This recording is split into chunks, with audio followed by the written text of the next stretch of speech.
कुणाल जी, एक मेरे मन में सवाल उठ रहा है। अक्सर जैसे अभी आपने बोला कि कोई दोष नहीं होता, कोई मांगलिक दोष नहीं होता।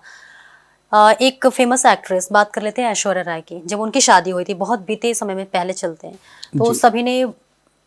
सभी जानते हैं कि ऐश्वर्या राय मांगलिक दोष है उनके में। तो उस समय केले के पौधे से शायद उनकी शादी कराई गई, फिर अभिषेक बच्चन से उनकी शादी हुई, और अब चर्चाएं ये चल रही हैं कि दोनों के डिवोर्स होने वाले हैं। कई एग्जाम्पल्स मैं आपके सामने रख दूंगी, आपको पता भी होगा। हार्दिक पांड्या का हमने देखा, उनका भी डिवोर्स हुआ। ऋतिक रोशन, ये बड़े नाम है। तो क्या इन्होंने, जब इनका विवाह हुआ था, तो ज्योतिष से तो दिखाया गया होगा।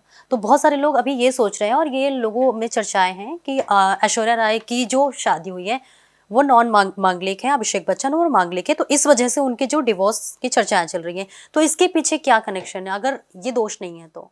जी, देखिए, सबसे पहले तो हमारे मन में जो ये वहम आ जाता है ना, चाहे वो ऐश्वर्या राय हो, चाहे वो हार्दिक पांड्या हो, डिवोर्स की वजह आपकी जन्म कुंडली में विद्यमान होगी।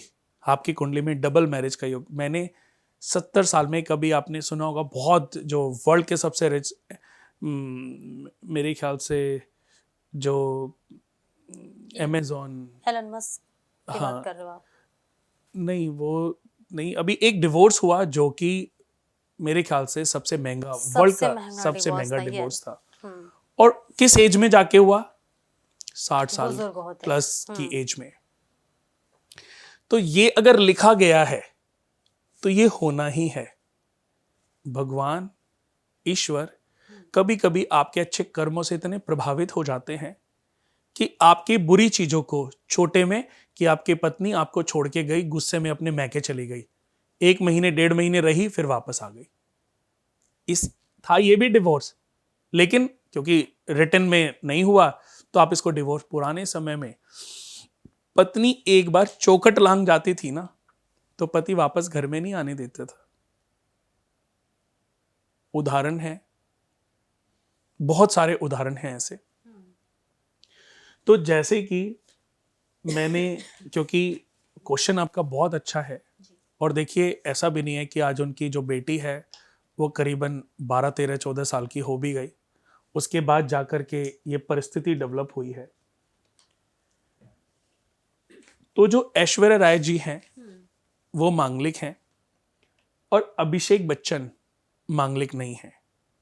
लेकिन अभिषेक बच्चन जी की कुंडली में जो लग्नेश है, मेष लगन, वो अपने से द्वितीय बैठा है कि अगर उनको ईगो नहीं आएगी, अगर उनको गुस्सा नहीं आएगा, तो बहुत बड़ी से बड़ी चीज पे भी नहीं आएगा। लेकिन अगर कभी कोई तूल पकड़ जाएगा, तो एक छोटा सा तिनका इतना बड़ा तूल पकड़ जाएगा कि चाहे उनकी शादी टूटे, चाहे उनका घर छूटे, चाहे उनके पिता उनको प्रॉपर्टी से, उन्हें कोई फर्क नहीं पड़ेगा।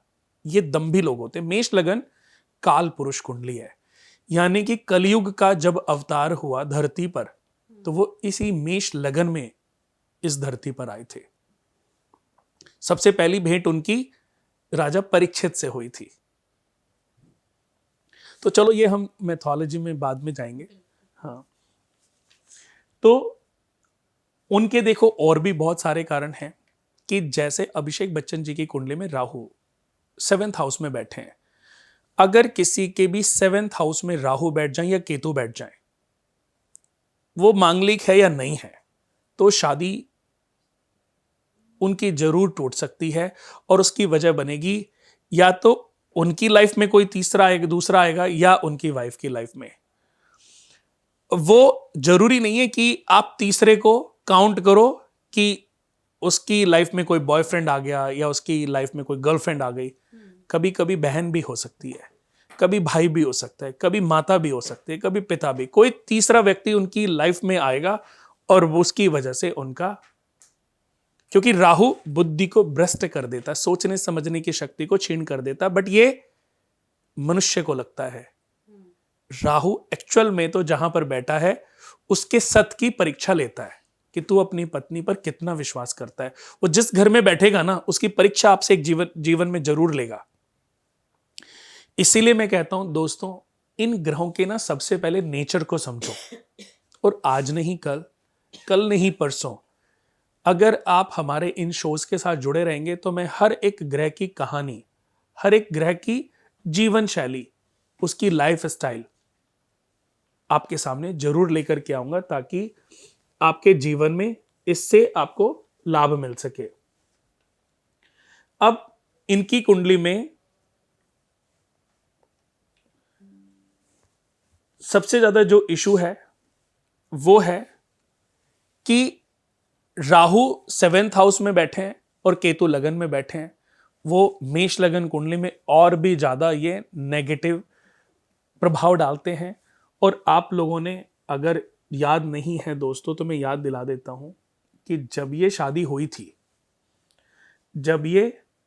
हुई थी तब उस समय अमिताभ बच्चन जी ने या उनकी धर्मपत्नी जी ने कितनी जगहों पे, बनारस, काशी विश्वनाथ मंदिर में भी पूजा कराई थी, कितनी बड़ी बड़ी जगहों पे पूजा, जहां जहां जिसने बोला होगा वो वहां पे गए और उन्होंने पूजा कराई दोष को खत्म करने के लिए। लेकिन वो कहां खत्म कर पाए कि आज उन दोनों के अंदर एक डिस्प्यूट पड़ गया, दोनों की चीजें आपस में मेल नहीं खा रही हैं। तो आपने इतनी चीजें करने के बाद भी, इतने पैसे खर्चा करने के बाद भी चीजें कहां रोक पाए? हुई ना।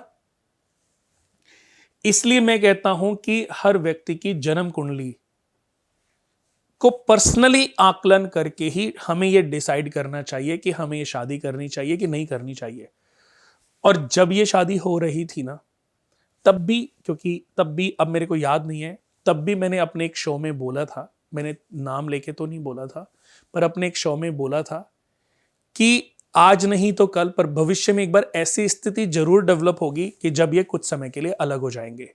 हालांकि अलग होने के बाद एक होने के योग भी अभी हैं, अलग होने के बाद एक होने के भी योग हैं, क्योंकि उसकी वजह है कि अभिषेक बच्चन जी के 7th हाउस का जो मालिक है वो भाग्य के घर में बैठा है, वो वीनस है। तो वीनस दैत्यों के गुरु हैं।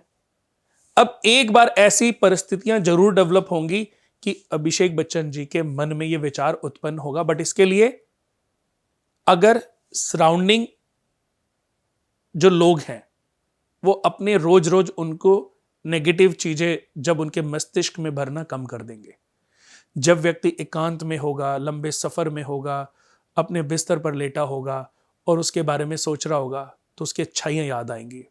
किसी से अलग होने के लिए सिर्फ आप क्या करते हो? उसके बुराइयों को याद करते रहते हो। और किसी से अगर आपको अलग नहीं होना तो उसकी अच्छाइयों को याद करते हो। जब आप अच्छाइयों को याद करते हो तो आप उससे अलग नहीं हो सकते, और जब बुराइयों को याद करते हो तो उसके साथ रह नहीं सकते। तो कमियां तो हर किसी के अंदर हैं दोस्तों। इन कमियों को दूर करना, इन थॉट्स को दूर करना हमारे लिए ज्यादा जरूरी है। हार्दिक पांड्या जी की कुंडली में भी अगर आप देखोगे तो उनका जो कुंडली है, उनके 5वें घर में मंगल का कॉम्बिनेशन बना हुआ है, जो कि मैंने अभी शुरू में ही बताया कि डिवोर्स का एक बहुत बड़ा कारण होता है। ऐसे ही ऋतिक रोशन जी की भी अगर हम कुंडली की बात करें तो उनकी कुंडली में भी ऐसी ही प्रॉब्लम थी कि कभी कभी हम शंका में फंस जाते हैं, हमारे अंदर शंका उत्पन्न होती है, वो शंका शक का रूप ले लेती है, और वो जो शक है वो एक दिन ऐसा डिस्प्यूट डालता है कि अच्छी खासी चल रही शादी बच्चे होने के बाद अलगाव तक पहुंच जाती है। अरबाज खान जी की ले लीजिए, मलाइका अरोड़ा जी के साथ। जब मैं इनकी कुंडली को देखता हूं ना, तब मुझे लगता है कि सही समय पर अगर इन्होंने सही डिसीजन लिया होता तो शायद आज इनकी शादी ना टूटी होती, बच जाती। ऐसे क्या खुद अमिताभ बच्चन जी के जीवन में भी आया होगा ऐसा कभी कोई मोड़ कि हो लगा होगा कि अलग हो जाते हैं, लेकिन नहीं हुए।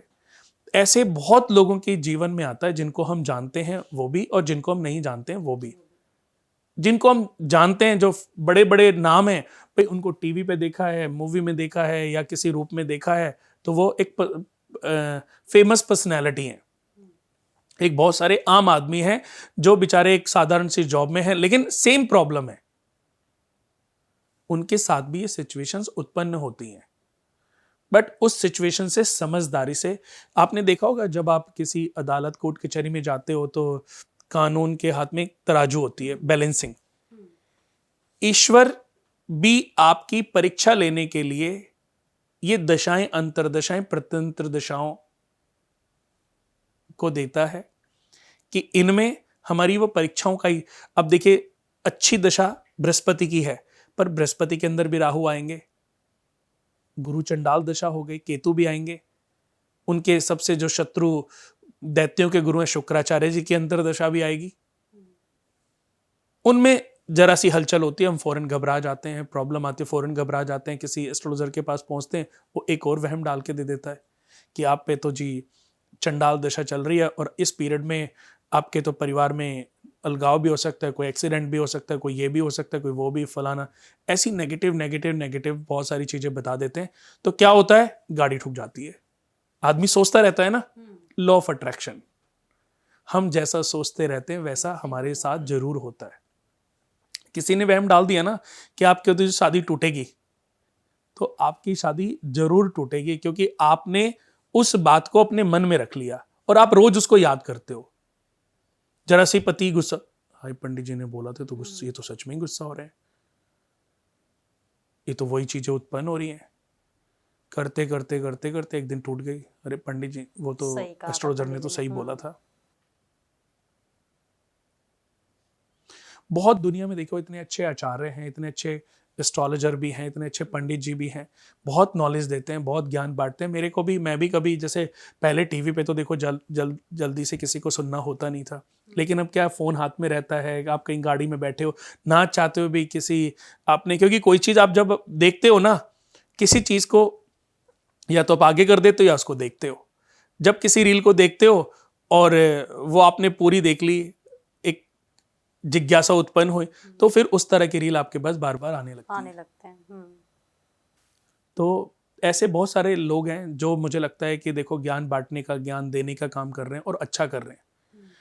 मनुष्य को जीवन में से जितना भ्रम है ना, मैं तो उन जितने भी पंडित हैं या एस्ट्रोलॉजर हैं जो अच्छा ज्ञान बांट रहे हैं, उनको अभिनंदन है इस बात का कि वो बहुत अच्छा काम कर रहे हैं। कितने लोग ऐसे, मेरे को भी लगता है, देखो कितनी रिश्ते ऐसे आए टूटने की कगार पे, बट मुझे लगता है कि मैंने अपने जीवन में किसी शादी को टूटने नहीं दिया, क्योंकि कुंडली देख करके मुझे ये तो समझ आता है इनकी प्रॉब्लम क्या है और इस प्रॉब्लम का सॉल्यूशन उनकी लाइफ को डिजाइन करना है।